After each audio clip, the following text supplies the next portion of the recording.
Hello friends, तो आज का हमारा टॉपिक है रेडियो एक्टिविटी, जिसके हम कुछ ऑब्जेक्टिव क्वेश्चन देखेंगे जो कि इम्पोर्टेंट है। तो चलिए शुरू करते हैं। तो आज का हमारा पहला क्वेश्चन है कि एक रेडियो एक्टिव तत्व की अर्ध आयु 10 वर्ष तथा प्रारंभिक मात्रा 1 ग्राम है। 20 वर्ष पश्चात इसकी मात्रा होगी। 20 वर्ष पश्चात अर्ध आयु है 10 वर्ष और 20 वर्ष पश्चात उसकी शेष मात्रा कितनी होगी, वही पूछ रहा है। तो इसके लिए एक फार्मूला होता है रदरफोर्ड जोड़ी का नियम, जो कि होता है n equal to n nought 1/2 का पावर n। क्लियर है, 1/2 का पावर n। यहाँ से जो n है वो है अर्ध आयुओं की संख्या, यानी कि जो दिया हुआ कुल समय है उसमें हम उसके अर्ध आयु से डिवाइड करेंगे तो कितने अर्ध आयु आएगा, उसी को बोलते हैं अर्ध आयु की संख्या। क्लियर, और यहाँ पे ये n बची हुई शेष मात्रा है। क्लियर, अब कह रहा है कि n equal to n nought का मान हम जानते हैं 1 ग्राम।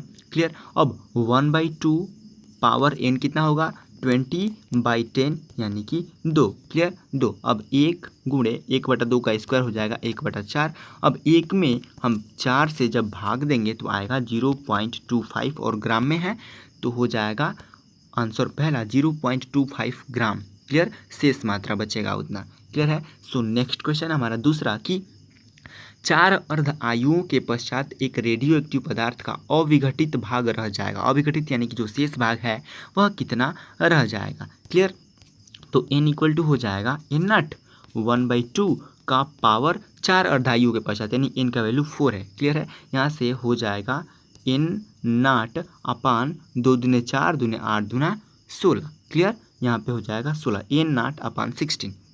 अब कह रहा है कि कितना भाग हो जाएगा, वो भी परसेंटेज में। यहाँ से हम n नॉट का साइन चेंज करेंगे जब, तो n अपान n नॉट हो जाएगा इक्वल टू 1/16। अब परसेंटेज में चेंज करने के लिए दोनों ओर हम 100 से मल्टीप्लाई कर देंगे तो इधर हो जाएगा 100/16, और जब डिवाइड करेंगे तो आ जाएगा 6.25% में, यानी कि अविघटित भाग शेष भाग हो जाएगा 6.25%। आंसर ऑप्शन पहला।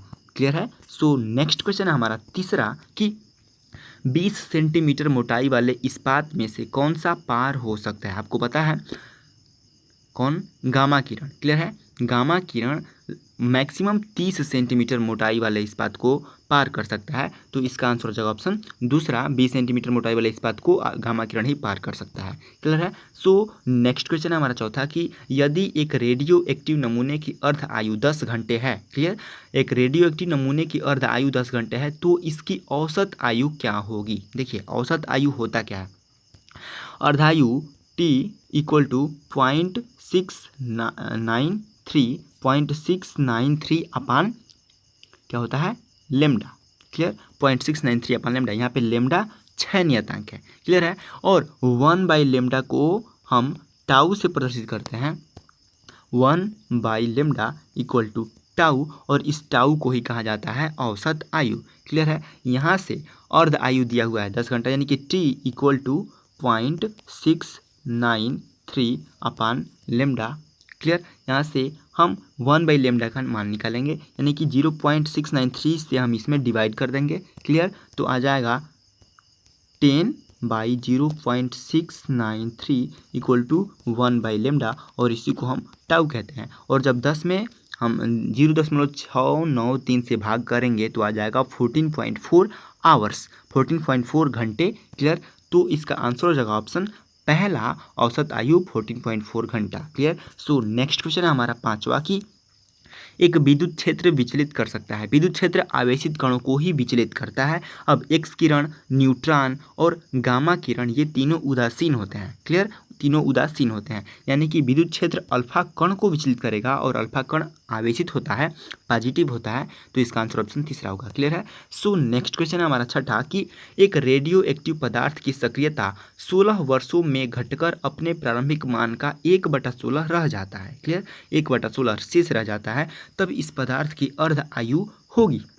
देखिए, यहाँ से n equal to n nought 1/2 का पावर n, यहाँ से अगर हम n का वैल्यू निकालेंगे तो हमें अर्ध आयु भी ज्ञात हो जाएगी। क्लियर, और n अपान n नॉट कर देते हैं और यहाँ से हम n नॉट कैंसिल कर देते हैं। क्लियर है, समझ में आ रहा है।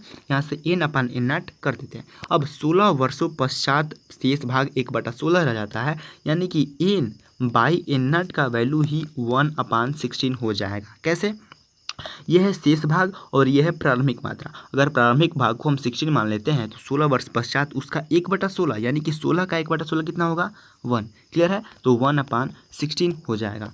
तब n बाई एन नॉट यानी कि 1/16 इक्वल टू 1/2 का पावर n, और जब हम 1/16 को पावर में चेंज करेंगे तो हो जाएगा 1/2 का पावर 4 इक्वल टू 1/2 का पावर n, यानी कि n इक्वल टू 4। क्लियर? अब n इक्वल टू क्या होता है?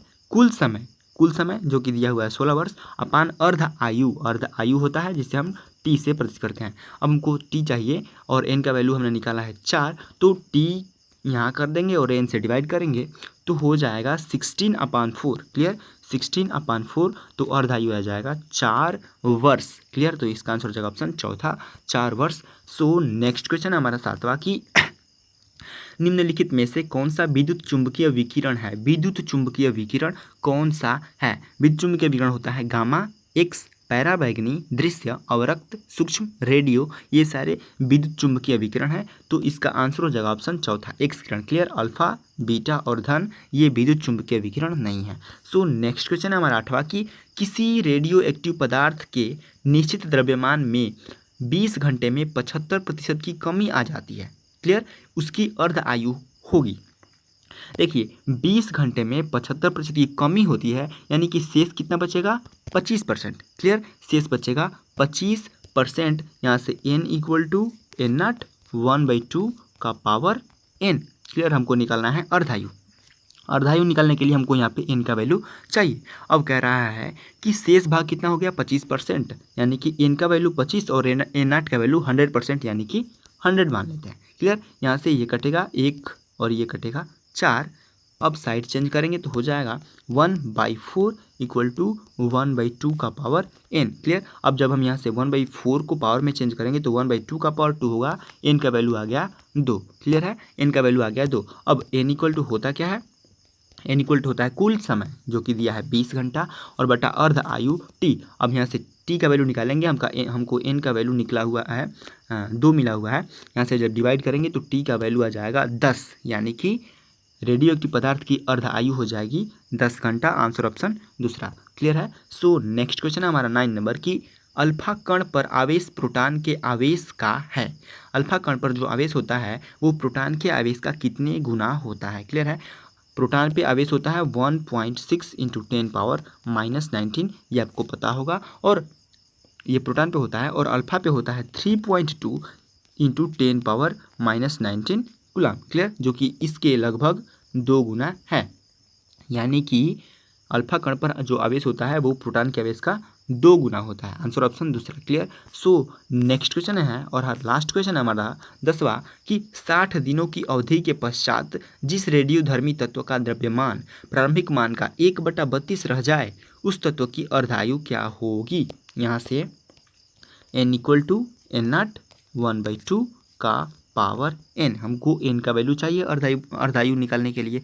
यहाँ से कह रहा है कि कुल आयु मान लेते हैं 32, तो जो 60 दिनों पश्चात जो शेष भाग बचा है 1/32, यानी कि 32 का 1/32, n का वैल्यू 1 हो जाएगा। यदि हम n नॉट को ही 1 मानते हैं तो n का वैल्यू 1/32 होगा। क्लियर है? आप समझ रहे हैं? यहाँ से n/n नॉट करेंगे तो आएगा 1/32 इक्वल टू यहाँ पे 1/2 का पावर n। क्लियर? अब हम 1/32 को जब पावर में चेंज करेंगे तो 1/2 का पावर 5 आएगा। क्लियर? 5 आएगा। यहाँ से जब घातों की तुलना करेंगे तो n का वैल्यू आ जाएगा 5। क्लियर? n का वैल्यू 5। अब n इक्वल टू क्या होता है? कुल समय, यानी कि 60 बटा अर्ध आयु। क्लियर? और n का वैल्यू हमने निकाला है 5। क्लियर? अब हम डिवाइड करेंगे और तो t का वैल्यू आएगा, t का वैल्यू कितना आ जाएगा? 60/5, यानी कि 12। क्लियर? तो इसका आंसर हो जाएगा ऑप्शन पहला 12 दिन। उस तत्व की अर्धायु 12 दिन होगी। क्लियर है? सो